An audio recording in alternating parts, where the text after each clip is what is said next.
মামা কি মনে করতেছেন ইটালির অবস্থা? ইটালির অবস্থা ভয়ানক। কে? কাজ নাই, কাজ খুঁজো, ভাষা জানো কিনা, নানান সমস্যা।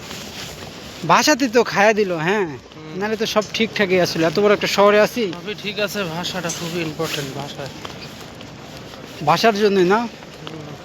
তো আজকে সোমবার, আজকে মানুষজন তো অত দেখতেছি না, সব কই গেল? বিজি, হ্যাঁ সবাই কাজে। মামা, ফ্যাক্টরিতে ঢোকার মানে কিরকম পদ্ধতি আছে আপনি কি মনে করেন? একটাই তো নিজস্ব লোক ছাড়া হয় না, না হলে ভাষা লাগবে। ভাষা তো জানলে- সব জায়গায় লাগে, কিন্তু ফ্যাক্টরির কোনো ওয়ে নাই। না, একটা নিজস্ব লোক ছাড়া খুবই সমস্যা ঢোকা। তাই? হ্যাঁ, উম, আর রেস্টুরেন্ট লাইন কিন্তু সবচেয়ে ঝামেলার লাইন। মানে ইতালিতে সবচেয়ে কষ্টের কাম হচ্ছে কৃষি কাম, যেটা কোনো বাসা লাগে না সেটা করতে পারে রোদে। হুম। হ্যাঁ এটা তো সবাই পারে না।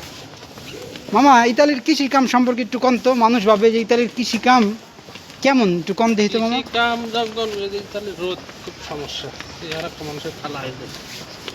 তাই না? হুম। মানে দুই একটু কালা না, কিন্তু ইতালির রোদটা আসলে চেহারাতে ধুইরা ফেলায়, মানে একদম তেল্লা চুল্লা কালা হয়ে জায়গা। আর মামা ঘন্টা কেমন দেয় কৃষি কামে? 5 টাকা ঘন্টা। এটা এটা তো বাংলা, যারা বাংলাদেশি লোকেরা খেত তাগো, আর ইতালিয়ান গো খেতে ইটালিয়ান খেটে 8 টাকা। 8 টাকা দেয়। আসলে কৃষি কামটাই মানে ভাষা লাগে না এক কথায়। এই কামগুলা, সবার দ্বারাই সম্ভব না কাজ করা। এই কামটা হইছে 100 জনের ভিতরে 95 মানে জনের কাছে সম্ভব না। আর ওই 5 জন কষ্ট মষ্ট পরিবারের কষ্টে তাগিদে টাইনা নেয়, কি মামা? কৃষি কামে অনেক কষ্ট। একটা থাম্বনেলের জন্য ছবি তুলি, দাঁড়ান মামা, একটু টাকান।